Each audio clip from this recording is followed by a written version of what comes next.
Muchas gracias por la invitación. Bueno, yo venía a hablaros un poco de los protocolos que existen y que se están elaborando para la atención de varamientos de cetáceos en Canarias. Canarias es un punto caliente de biodiversidad de cetáceos. Realmente las características oceanográficas que tienen las islas hacen que haya una explosión de nutrientes, convirtiendo a estas islas como en un oasis, ¿no? En ese desierto, entre comillas, que es el océano. Y por eso se han registrado hasta 30 especies de cetáceos diferentes en las costas canarias. Evidentemente, no todas ellas están presentes habitualmente en la costa, ¿no? Quería deciros que todos estos cetáceos están incluidos tanto en el catálogo español como canario de especies amenazadas, ¿no? Son todas especies protegidas y, por lo tanto, para el manejo de estas especies, para poder estar con estas especies, se necesita de una autorización administrativa para cualquier acción que se acometa con este tipo de animales, ¿no? Como decía, hay un cierto número de especies que son las más habituales en Canarias. Esos registros de 30 especies, algunas de ellas solo se conocen por varamientos. Quería, aunque todo el mundo ya lo sabe, pero bueno, quería como enfocarme muy rápidamente en algunas características que tienen estos animales para después saber cómo tenemos que actuar con ellos cuando aparecen en playa, ¿no? Lo primero decir que los cetáceos son mamíferos, no son peces. Cuando abrimos un animal, ¿no? Cuando lo vemos por dentro, vemos que podría parecerse a cualquier mamífero o una persona con sus pulmones, con sus brazos, con su hígado, con sus riñones. Sobre todo es un animal que se ha adaptado muy bien a la vida acuática, pero sobre todo lo que quería deciros es que es un animal que puede respirar aire y que está adaptado, ¿no? para estar en la superficie, ¿no? Pero, como os decía, ha sufrido una serie de adaptaciones para estar en el mar. Una de esas adaptaciones es que todos se parecen mucho, todos tienen esa forma de torpedo para tener un menor rozamiento con la natación, una piel muy lisa, con una epidermis muy fina, que se desprende con mucha facilidad. De hecho, tiene un alto recambio, ¿no? Para evitar cualquier pequeña fisura que pudiera ocasionar un problema, ¿no? de rozamiento a la hora de nadar, ¿no? Al mismo tiempo, esa adaptación a nivel de huesos, ¿no? ha hecho que haya una mayor cantidad de costillas flotantes, tiene una gran facilidad para colapsar toda la caja torácica, cosa que viene muy bien cuando bajan a grandes profundidades para soportar grandes presiones, ¿no? Por lo tanto, los pulmones quedan totalmente colapsados, ¿no? cuando baja a una gran profundidad, ¿no? Por lo tanto, estos animales lo que van a hacer es subir a la superficie, coger aire, abrir ese espiráculo, un espiráculo que de manera normal está cerrado. Estos animales, a diferencia de otros mamíferos, su respiración es voluntaria, por lo tanto, ellos deciden cuándo respiran y cuándo no. Suben a la superficie, en un momento muy rápido, cogen una gran cantidad de aire que pasa a estos pulmones. Unos pulmones que no son más grandes que los de un mamífero normal, incluso en grandes buceadores podría decirse que son hasta más pequeños, proporcionalmente, porque el oxígeno no lo acumulan o no lo reservan tanto en lo que son los pulmones, sino en otros lugares del organismo, ¿no? Como es en la sangre y en la musculatura. Sobre todo los cetáceos tienen una mayor cantidad de sangre proporcionalmente que otros mamíferos terrestres, y hay unas redes de vasos que se sitúan para proteger determinados órganos, ¿no? en el cuerpo, desde el cerebro, genitales, en determinadas localizaciones, para, por un lado, servir como reserva de oxígeno y para también en esos cambios de presión poder soportar esa presión y que no haya una falta del suministro de oxígeno a esos diferentes órganos, ¿no? Esto mismo hacen, por ejemplo, para conservar la temperatura, ¿no? Son mamíferos, por lo tanto, tienen la temperatura, son homeotermos, pueden mantener la temperatura interior, pero tenemos el problema de que vivimos en el mar. Si estamos en el mar, la temperatura se pierde a 25 veces más rápido, ¿no? que en tierra, y encima tampoco tenemos un abrigo, pelos que nos ayuden a protegernos, puesto que todo eso lo hemos eliminado para no tener un rozamiento, ¿no? Por lo tanto, estos animales se han cubierto de una capa de grasa bastante gruesa para aislarse completamente del exterior, para que no haya ningún intercambio ni de sal, ni de agua, ni de nada que les pudiera afectar, pero esto para poder termorregularse, a veces cuando hacen ejercicio pues están más acalorados, sobre todo para proteger la temperatura, pues tienen unos sistemas que ayudan a esta termorregulación, sobre todo situados en las aletas caudal y dorsal, ¿no? Veis que hay como unas venas superficiales y luego hay unas arterias más profundas que sí están en contacto con otras venas, ¿no? Entonces, cuando en situaciones de frío, que es lo más habitual, hay una vasoconstricción periférica, esas venas se cierran, por lo tanto la sangre no llega a estar en contacto con la superficie y obliga a la sangre a pasar de las arterias a las venas en esas zonas más profundas.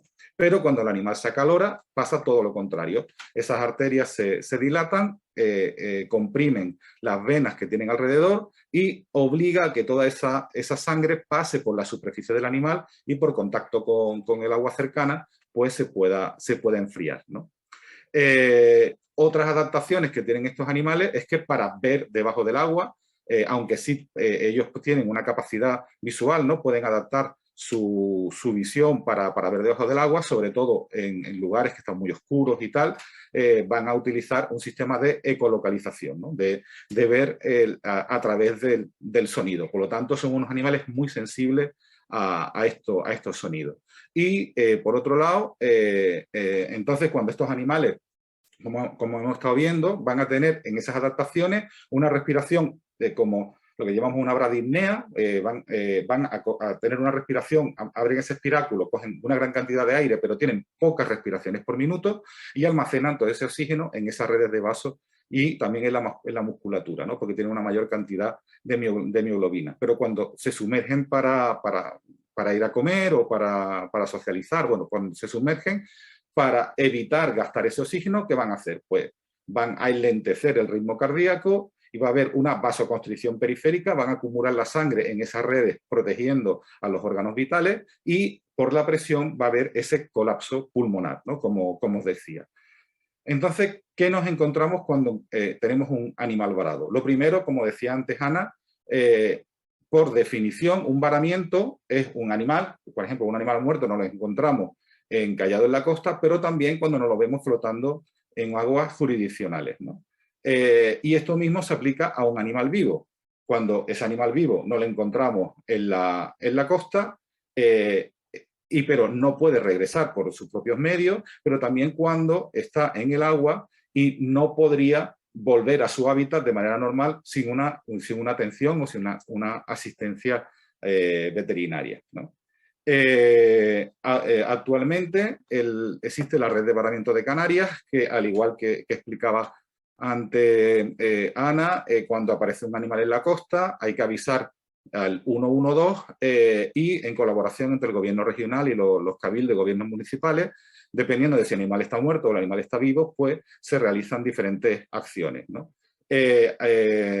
Actualmente los animales vivos estarían dependiendo de los centros de recuperación de fauna, aunque en este momento estamos elaborando un nuevo protocolo de actuación frente a cetáceos vivos por un encargo del Gobierno de Canarias, en la que vamos a intentar desarrollar mucho más estas acciones para en colaboración entre todas las administraciones regional e insulares y las entidades que trabajan a pie de playa y en las diferentes islas, podamos establecer una atención rápida y eficaz de los animales cuando aparecen vivos en la costa, tanto que aparezcan varados directamente en la playa, como enfermos o heridos en las aguas jurisdiccionales, ¿no? ¿Qué tendríamos que hacer frente a un varamiento? Lo primero es entender qué le ocurre a un animal varado. Estos animales cuando llegan, imaginemos un caso más o menos típico, cuando aparecen en la costa, tenemos que pensar que ya ese animal hace tiempo, en una fase cero, Empieza un proceso patológico, el animal empieza a enfermar y lo primero que intenta es ocultar sus síntomas, ¿no? Como cualquier animal que está en la naturaleza. En ese momento ese animal tiene se incrementa su necesidad, ¿no? de calórica y sus problemas para mantenerse en el medio, puesto que realmente tiene una enfermedad e intenta demostrar que no le pasa absolutamente nada, ¿no? De esta manera se incrementa ese gasto energético, el animal puede ser que esa enfermedad evite o produzca que no pueda comer, o simplemente que el animal pues, tenga menos acceso a la comida o una menor capacidad de poder comer.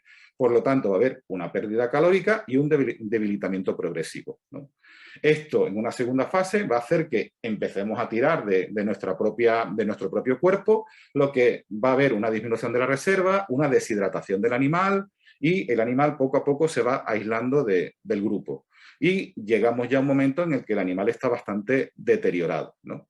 Ya le cuesta nadar, empiezan a haber alteraciones metabólicas y en una tercera fase empieza a haber unas alteraciones neurológicas, el animal está bastante débil y según el estado de la mar, entonces es cuando se produce el varamiento. Cuando nosotros nos encontramos el animal en una playa, cuando estamos en una costa, ya es un animal que viene con probablemente semanas o días de una problemática bastante importante, ¿no?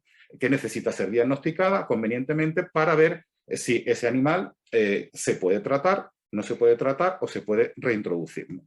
En este varamiento, aparte, se producen una serie de cosas, como veíamos antes, la piel que es bastante sensible, hay una agresión mecánica de lo que es la arena, una dificultad respiratoria porque su propio peso comprime, colapsa los pulmones, por lo tanto no puede respirar, hay alteraciones cardiocirculatorias, como tiene una alteración de la termorregulación porque empieza a tener mucho calor, empieza a abrir todas esas redes de vaso y empieza a haber hemorragias, éxtasis venoso en diferentes localizaciones, por lo tanto todo el tiempo que ese animal está en la playa varado, pues va a aumentar su problemática.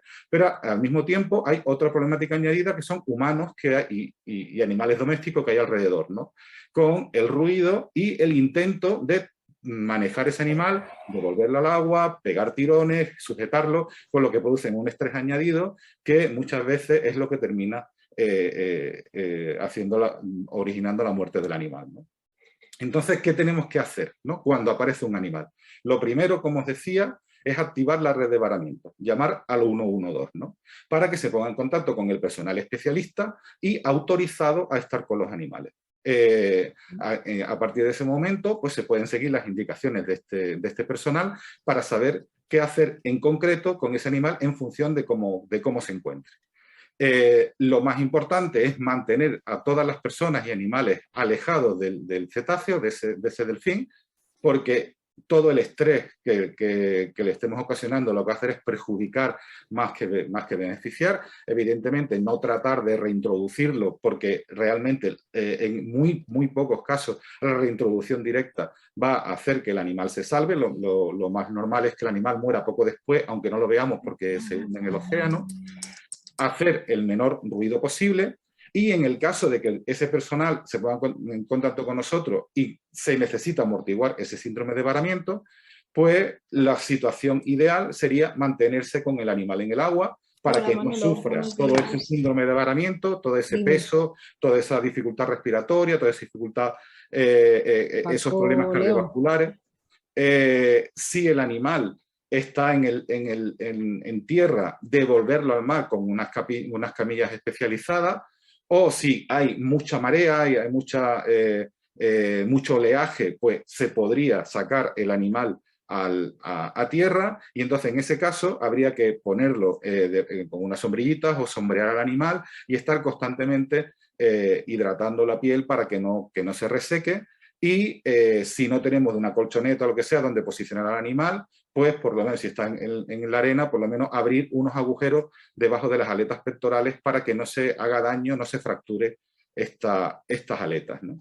Y mientras tanto, pues llegaría el equipo técnico especializado, el personal veterinario, que es el que es encargado de diagnosticar qué está ocurriendo con el animal y estabilizar el animal para hacer una toma de decisiones rápida en playa, que al final es si el animal puede recuperarse puede haber una reintroducción directa o si el animal tiene que ser eutanasiado, ¿no? Sin ese diagnóstico, evidentemente, no podemos tomar esta decisión.